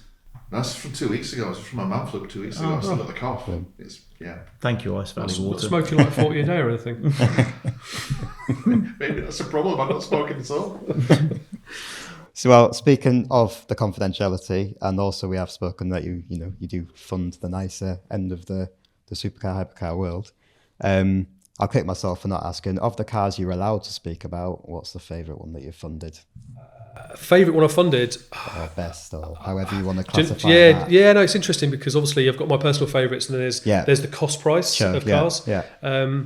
I think the in terms of the highest value car we've funded is a McLaren F1. Okay. Yeah. And it was, I won't say exactly the details of it, but it was a beautiful car. Yeah. Great client, obviously. Yeah. What a car to buy as an investment piece. You've seen what they've done over the last 20 years value wise. Yeah. And they're still climbing, aren't they? Yeah. So that particular client and car. Did you fund it at 3 years ago price or today's price? So I funded that car 3 years ago. Actually, 3 years ago. Amazing. So with Apollo, yeah. Wow. So and that car's obviously still climbing, and that was supplied again by one of our dealer partners. So that's my favourite car in terms of value.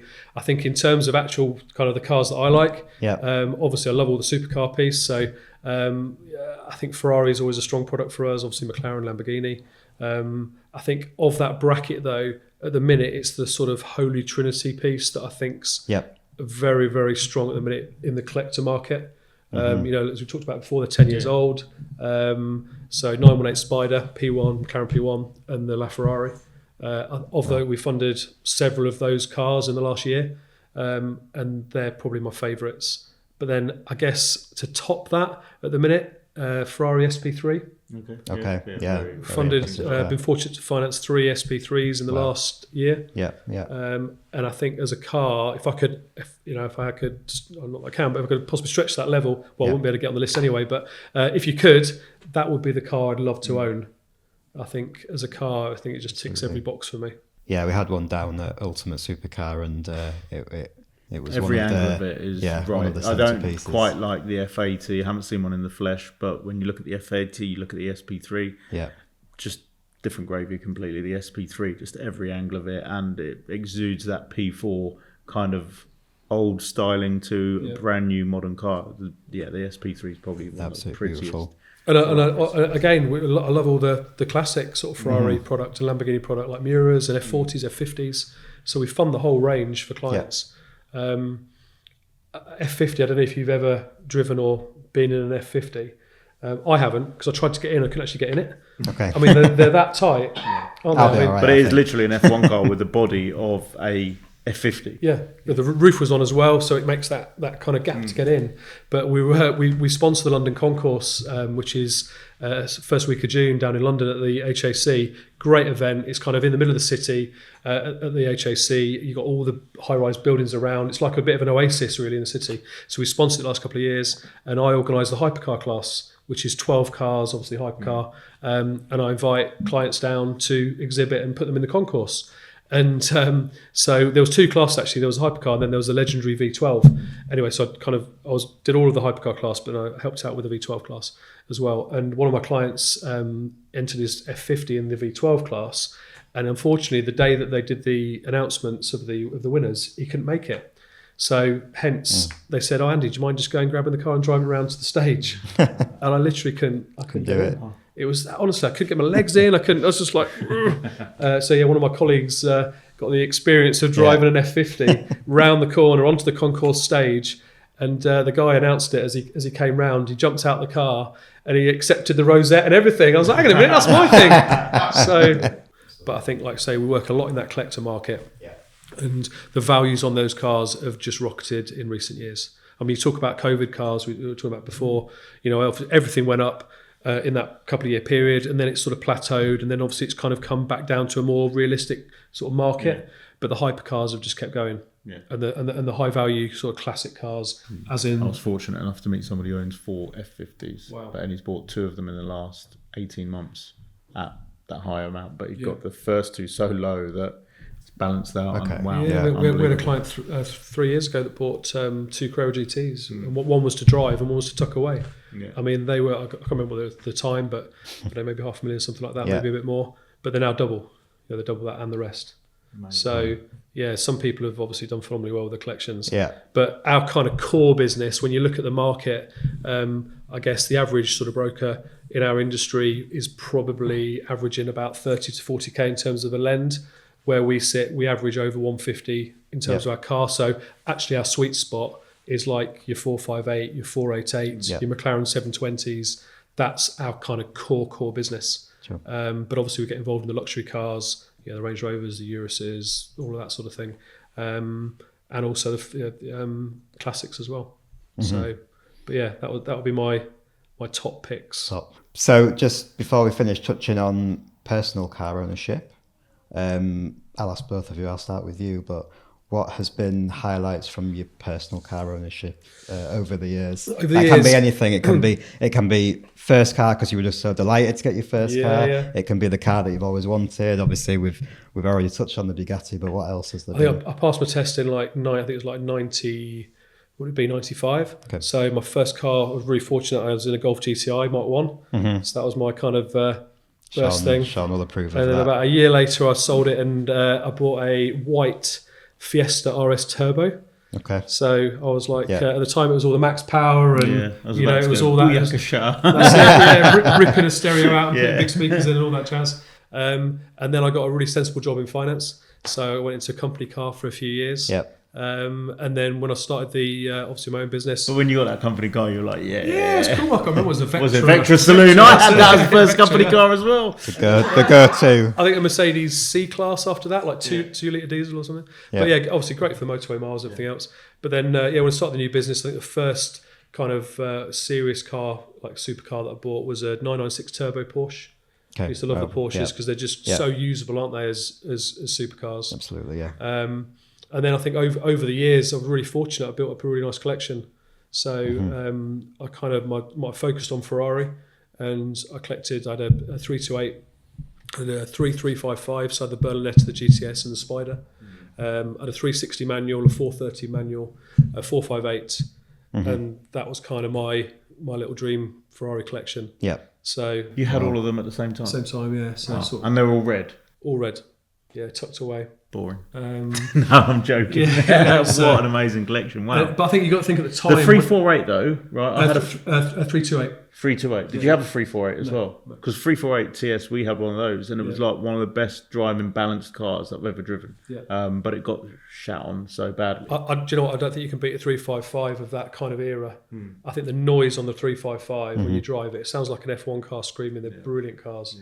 They're all manuals. But interesting. First, the 328. Yeah. 328. That's the Magnum one. That's it. Yeah. That became I think it was actually the Magnum was the car. 308, 308, then 328, then 348. Obviously, the numbers go up. Yep. 355. But the thing is, the 348 got such a bad rap because Luca de Montezemolo came along as the CEO of Ferrari, and his first creation was the 355.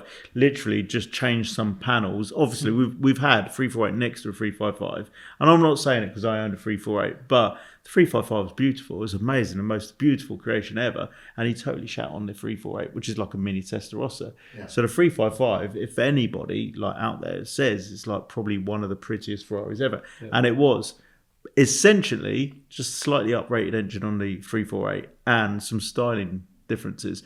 But the chassis was pretty much the same. But the 355, what a car, and it was the first one to have the F1 box. Yeah. So it did scream like an F1 car. Everyone loved that. Yeah. And then so I built the collection, and it was probably about 6 years ago now. We were looking at buying a couple of properties. So I thought, you know what, literally we had the collection, it was brilliant. Obviously I bought it really well at the time. The market's obviously moved up, which was great. So we sold the majority of the cars. I just kept the 458. So we bought a couple of properties, with et cetera, et cetera. And then I used the 458. That was kind of my favourite of the lot, obviously, because the technology jump from 430 to 458 was phenomenal. I mean, even today, you drive a 458, they're a great car. That's why they're coming back up, I think. And even the 458, the sound of it was probably the best sounding V8 naturally aspirated Ferrari had evolved over that time as well. Yeah. So when I kind of had my sort of period of lockout, I did all the UK track days in the 458. Just thoroughly enjoyed it. It was a fantastic car. And then more recently, I've obviously gone into. I've had a sort of GT3 RS and Ferrari Pista, and just kind of with a 600 LT, and just enjoyed. I think one of the benefits, obviously, doing what we do and working with the dealers that we work with. We can. I do like changing cars every 6 months or so. Just enjoy 6 months ago you came here and he's got a McLaren Senna sat in the office, and then 6 months later you've got a Bugatti Veyron sat in the office. Yeah, so I think I'm sticking now, but I've kind of played. I think honestly, like you worked hard. We've all worked hard, and you don't have many vices in what we do other than cars. And I think if we're drinkers, it's V Power is our little tipple. Do you know what? I think that is my vice. Unfortunately, cars. I love cars. And we're very fortunate, obviously. And we mentioned earlier, we're all very lucky to have supportive wives, because I think they're so content and understand our loyalty is to them, because the only thing we're going to be disloyal to is a car. It's like, he's off playing with his cars, it's fine. I think my wife's right. It's a big factor for me as well, is that we're in that industry. Yeah. I think if you talk to me about any car, touch wood, I've probably been fortunate enough to maybe own it or certainly drive it. Yeah. Not the high value, but the sort of supercar. He hasn't driven the F50, remember? He probably ain't going to get in. He ain't going to get in a Valkyrie either. Definitely not getting a Valkyrie. And so when you're speaking to clients, you can understand what that car is, understand the pricing of it, understand the what they like to drive, the pros and cons. So you can have an expert chat about the car, not just about the money. We can do the money piece. That's obviously what I've been doing for forever and a day. But you can talk about the car as well, because these are typically emotional purchases, aren't they? No one needs a SF90. You're buying it because you love it and you want to enjoy it and drive it. It's you're not necessarily buying it with your head, it's your heart, isn't it? So having the fact I've been really fortunate that I can drive them and enjoy them as well, I can kind of give that feedback, which helps the job. Yeah, absolutely. I mean, I've got some friends who they can't comprehend financing a vehicle, because cars is not their passion. Cars is just a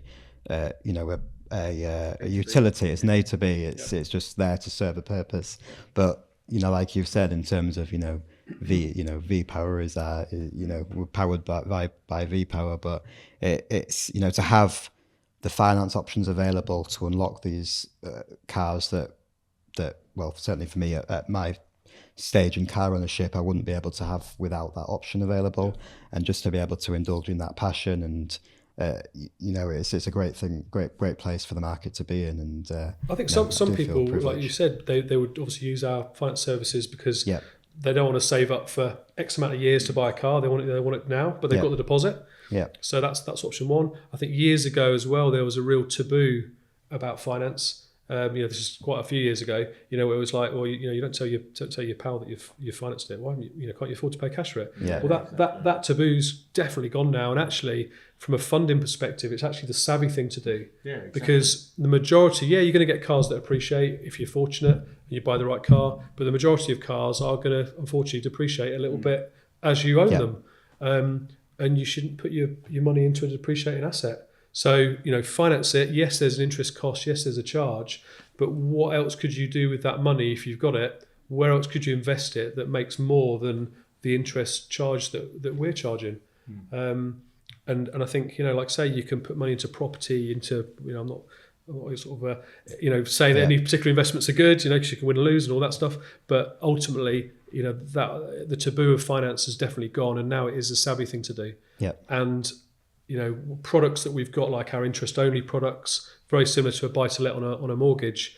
You can jump into a 100k car on an interest-only basis, and it's going to be sub £1,000 a month. Mm-hmm. Which, again, I know it's a lot of money, but for a 100k car, it's a good monthly payment. Very good. Yeah, and it's your passion. So you've got to pay to play somewhere, and if that's what you're interested in, then it's a fantastic option to enable you to be able to do that. Yeah, absolutely. So I'm very pro it. So, but you've already funded one car for me, so hopefully there'll be more. But obviously yours was recently. Yeah, we recently funded it, and wanted to move it across into the business and things like that. And so spoke to David and Andy, and for me, I'm fortunate enough to know a lot of experts in various industries within the automotive space. So when it came to sourcing some wheels for the Corvette, 'cause I didn't want it to look like every other Corvette, I spoke to Tom at our tech shop. He's been in wheels for 25 years. I said, what would you recommend for this car? What will look spot on? And he came up with 3 or 4 suggestions, and not bang, I knew which one I wanted. Yeah, sure. And so for me, pick up the phone to David and Andy, this is what I want to do, etc. And they gave me the right advice,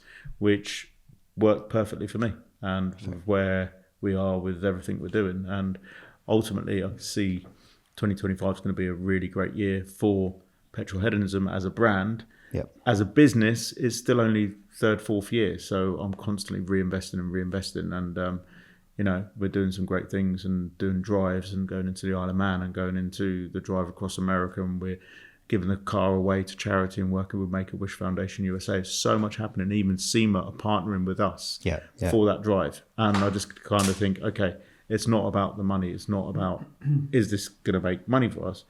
It's about the wholesomeness, the charitable element of it, and everything else we're doing, because ultimately people are seeing the brand.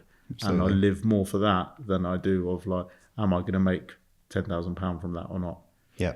So, no, it's a brilliant year ahead, and really excited, and especially working with you guys, working with you and so many of our other partners. No, we're really looking forward to it. Obviously, we're partnered on the Isle of Manta, as we've already mentioned, but we probably should just touch on that a little bit. So we're going to be, I guess, hopefully the lead drivers on the tour elements of the driving around the island, but just give us a bit of insight in terms of what's happening. So working with the Isle of Man Tourist Board, which has been phenomenal, 2 years in the making.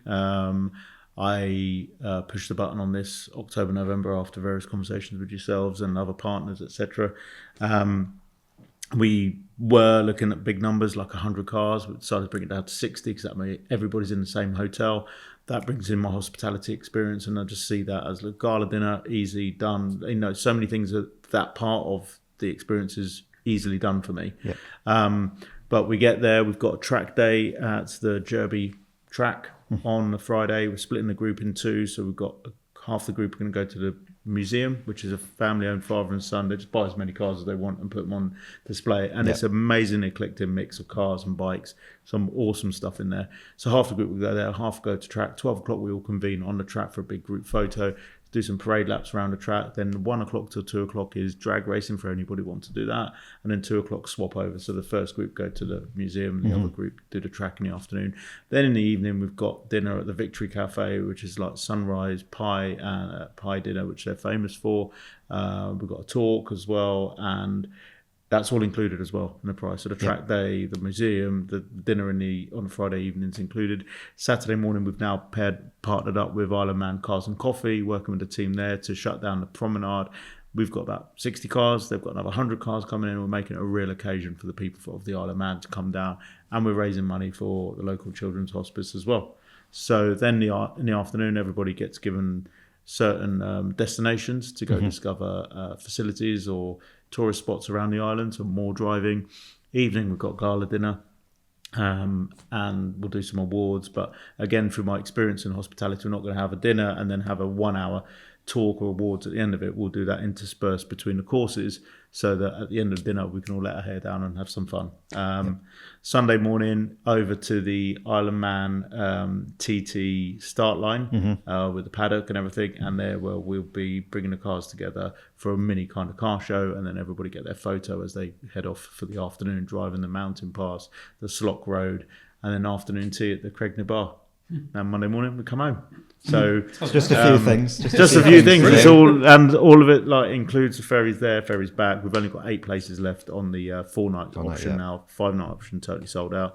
A third of that went to your members, which gratefully thankful for that. But again, you mentioned earlier, we've got couples coming along with it. We've got guys coming with their mates, but everybody ultimately, there's a car club that are coming from Kent, and their question was like, what are the people like driving like on the tour? They drive like idiots or stuff. Like, no, we've got none of that. And it was good to have that question, because I had that question from everybody. Like, no, we're coming to enjoy, and we want to build this, and we want to put on a good show and build our reputation. We don't want to be seen as a bunch of reprobates coming on the island with supercars tearing up the island. We've had the Isle of Man contact us from another government department about covering it with a journalist, because they're just so interested about the wealth of people coming in to the island and what the Isle of Man offers. So it's a win-win for everybody, and it's great to work with them. And honestly, the Isle of Man, the first time I drove on the Isle of Man, and you've got all the curb left from the Isle of Man TT, it's phenomenal. You feel like it's a motorsport heaven, and it's a petrol head nirvana. It's like being at home. And so when I came up with Supercar Island as the name, it was like no brainer. Yeah. All right, you're saying part of the is it part of the TT course that's still closed one way? Is that right? So it can be closed at different times, and we were going to look at having our own closure. But then if you have a closure, you're limited to a certain speed. Right. Whereas if it's normal, then you drive it as you would, and you can drive above speed limits, because there is no speed limit, but you do it safely. Right. So we've taken a view on that, and there was actually no point in closing the road. But it's really exciting. I'm looking forward to it. Yeah, really looking forward to it. And obviously we're, glad that we can contribute positively to the event. And, one of the things that I know we discussed in early on in the conversation about this was, making sure that we can bring what we do to the table to try and help with the safety and of how you run the drive out element of it, because that's something that we do quite a lot of. But then also that hopefully we can then contribute towards the Isle of Man government and everyone on the Isle of Man viewing it as a positive thing, not a negative, and keep politely keep the cars in check and make sure that nobody does anything stupid that one car ruins it for many. But hopefully it will lead to years and years of that event growing. Well, I've already agreed a a date for 2026, and we'll be having that date live on the website when we're there, because obviously everybody's going to get a phone thinking, why don't I sign up for this? Won't it come out, sort of thing. And so exciting. We've got an escort Cosy coming. We've got we've got an escort Cosy to a Revuelto, from a 720S to a Lamborghini Aventador SV. So, he's got all sorts coming on. It's brilliant. I'm taking my Renault 5 GT Turbo, my 1951 Fangio Formula One car, which is based on a MX-5, and I'm taking my Corvette. I just want to drive those roads. I'll be out at 2 a.m. just taking my little, just for a little drive around the island. Don't do that, by the way. Well, that leads very nicely to ask you about highlights of your car history, because I know you've owned quite a few special bits, but I think a few cut me highlights open, from- and I've always bled Lamborghini. And Sure. having owned several Lamborghinis, I think our first foray into Lamborghini was 2009 when the hotel was doing the car shows and we're doing well as a business, and we bought a Lamborghini Gallardo Spider as a family, as a business tool, as something, it was a jewel in the crown for us, and having been able to buy that. Ultimately, what happened then? Yellow car. It was a yellow one. Yeah. But what ultimately happened was we got a phone call from a friend who was in finance saying, look, I've got a client here. His carpentry business has gone totally tits up. He's having to sell his whole van fleet. He's got his Ferrari 430, his Lamborghini Gallardo Spider, and he's got his Porsche Turbo. They all got to go. We've got 80,000 in finance. Just take it. He'd bought that car for 155 6 months earlier. Oh, He'd done 200 miles, and we bought it for 80. And it was just a no-brainer. So, we were in a position to put down a deposit and finance 60 of it. And still the car was worth way more. I think when we did sell it, 10 years later with 25,000 miles on the clock, we got about 65 for it, Sure, It's amazing. And that was my experience with Lamborghini, first experience. Then, having sold that, then got the Aventador Viola Ophelia, which was the dream car. I did want a Murcielago at that point, but I needed to be able to drive something for the business that I could turn up and show out at events regularly, whether it was my own events or other events. Yep. And that Lamborghini did 10,000 miles in a year. Aventador, easy jump in drive, kept it in the garage. The ultimate dream was the Murcielago manual, and that's what I had for about a year and a half. Recently sold that on to see a nice profit and also realise, get savings back sort of thing that we put into it. That is ultimately, and I think will always be, I don't think I'll better that. That was the one I wanted to own. I've lived that dream, had the smiles. Also, cars do become a burden. You think if something happened to that engine or something, you hit something, or is getting harder to insure them, it's getting more expensive to insure them, and to run them, and everything like the government is doing to squeeze us on ownership. But ultimately, I love having multiple cars, multiple experiences, and I love building cars. So I'm going to go back to my first car, which was a 1971 Beetle, which needed restoration, needed everything doing to it, and we had to buy an engine, we had to buy wings and everything, and we've made a cow look VW Beetle, and that was my first car. And now, my 37 years on, no, I'm not that old. 31 years on, I'm building a 1973 Beetle, which turns out to be the same colour as my first car. Awesome. And that hopefully be finished next week in time for Wembley. Yeah. Done some little mods on it, but it needed full restoration as well. But what we're doing with the VW Corrado for SEMA activates all our sponsors and suppliers, and we've got the 190E that we're building that ultimately I'm going to give to Josh Scoop, my videographer, and that's going to have an Evo 2 body with a Marlboro inspired wrap on it, again supporting all our sponsors. And I love being able to build cars and get involved in the cars. And at the moment, literally, we've got the Mazda MX-5 that's going to become the 1951 Fangio car. We've got the Alfa Romeo 1983 Alfa that's been through restoration for the last 10 years. I think it's taken. It needed that much welding, honestly. Really? But that will be finished and sold because I've fallen out of love with that. And we've got the Corrado for SEMA. And then there is something else, but I always forget. I've got 2 Lamborghini tractors. I just love everything that's different. My 1974 Mercedes SLC is like a gangster car with 2-tone gold rims and gold leaf ghosting in the roof. And the GT Turbo. Got a Peugeot 205 that needs restoration with a Gutman kit as well. So that's really cool with a full Turbo Technics build. I just love all these cars, and the reason I love them so much is when you take them to a show, they just give people nostalgia. And the latest purchase, which just made its way on the scene, is the AutoZam AZ1, which potentially could be a 1 of 200 Mazda Speed, and there was only ever 4,000 made. So all these cars, they're in that 10 to 30,000 pound, but you could play and have fun with and stuff. And ultimately, the last 3 cars I've owned and bought and then sold, I've made money on, which my wife's like, wow. Possibly not with the Corvette. Possibly not with the Corvette. But again, even with the Corvette, it's something different. It was the only one at Supercar Drive yesterday. It's going to be typically the only one. Then in that colour, it's going to be extremely rare as well. And so with those Vossen wheels, with the tips by Miltech, the exhaust, and a few little things are done to it, just makes it stand out. And that's what I need to do with my cars at events, is just stand out when I get there. And as I said to Andy earlier, it's got no Petrolheadonism branding on it, but the number plate, Ciro C, says it all. Oh, I've got 15 number plates as well. How many number plates you got? So maybe... Maybe I've got 6 for sale on reg transfers. Did a podcast the other week with them, but there's a few for sale on reg transfers now. Well, we have a tradition on the podcast to ask the guests their dream 3-car garage. Now, both of you, I think, are going to be a little bit difficult with this because you've probably owned or own part of, or at least part of your dream car garage. But if I had to force you, dream 3-car garage, do you know what it would You're be? going to force me first, okay? So, Murcielago SV has to be that.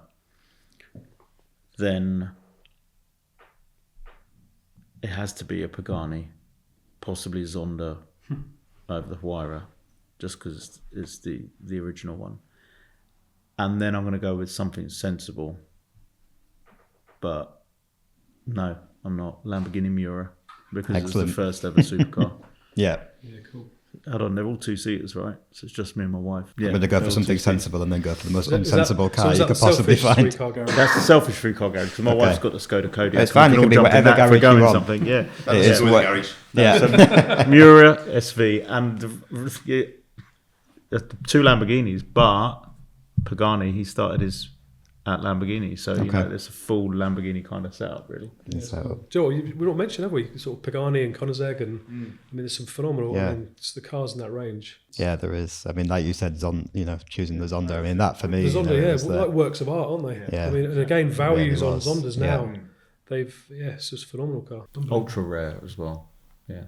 Really. Go on, what's your 3-car About you? garage? Again, I mean, there's like the lottery wing garage, and then there's the realistic garage, isn't there? And I'm going to be boring and say, do you know what? I think I've probably got my dream garage now. Yeah. So I've got obviously the Bugatti Veyron, Yep. just there. I've got a Ferrari 488 Pista, which I think as a supercar is like a fantastic car to drive. And the colour scheme of that And the one colour, is the Apollo excellent. colours. Yeah. And my daily, I've got a Defender 90 Urban V8, which is a noisy little thing, and it's just great to drive every day. You finish work, you can jump in it. Yeah. So I think They look the business as well. They yeah, look really they're great good. cars. Yeah, I love the Urban product. So that, I think I'm really happy with mine. That's a good snapshot of where you are now, and it's great that you've got that, but you will have a different garage in 5 years' time. I'll probably have a different garage in 6 months. It'll always get better, won't it? I think, like say, you hit sort of certain points in your career or your business journey or whatever it may be, and your garage changes, isn't it? But I think one of the things I've always tried to do is just keep trading up, and it's the same, with anyone in life. I guess with property as well, isn't it? You buy your first house and you trade up and you keep trading up, and that's kind of what I'm trying to constantly do with cars. That's the master plan anyway. Well, I look forward to seeing what the next car parts in this office is going to be then. We'll see. Thank you very much. It's been an awesome podcast, and I think we're starting a new tradition tonight that Mark and Sean Hawkins are going to take us out for a Chinese, and they'll do that for all future podcasts. Is that the plan? Is there? Attendees. There we go. You heard it here first. New tradition. Hey, I bought Chinese the Corvette on. C8. She took us for a Chinese lunch. It was brilliant. So I said that in a video. She's like, no, not everybody. I was like, oh, okay. No, we really appreciate it, guys. Thanks for coming to really appreciate come your over time. today. Yeah, no, thank you for hosting us. It's been a great one. Thank you for joining us. And how can people find you? So Apollo Capital, it's apollocapital.co.uk. So apollocapitalgroup.co.uk. Yep. Yeah, so we're based in Harrogate. We obviously deal all over the UK. Yep. Yeah, look us up online, Apollo Capital Group, and then Instagram at Apollo Capital Group. So that's us. Perfect. Petrolheadonism.club. Just Google petrolheadonism.club, and our Instagram, Facebook, everything comes up. It's omnipresence, I call it, everywhere at the same time. Thanks, Sean Hawkins. Excellent. Thank you very much. Cheers, and guys. catch you on the next one. Looking for your next car event, club, or venue? Find it with carevents.com. Discover thousands of upcoming events, car clubs, and car venues on the world's biggest car events platform. Search by location and radius, favorite your events, buy event tickets with these, and follow your favorite clubs and venues to be the first to hear about their upcoming events. For event organizers, you can list events, clubs, and venues free of charge, sell tickets directly in the app, and track the performance of your event. Available online and in your app store. Just search Car Events.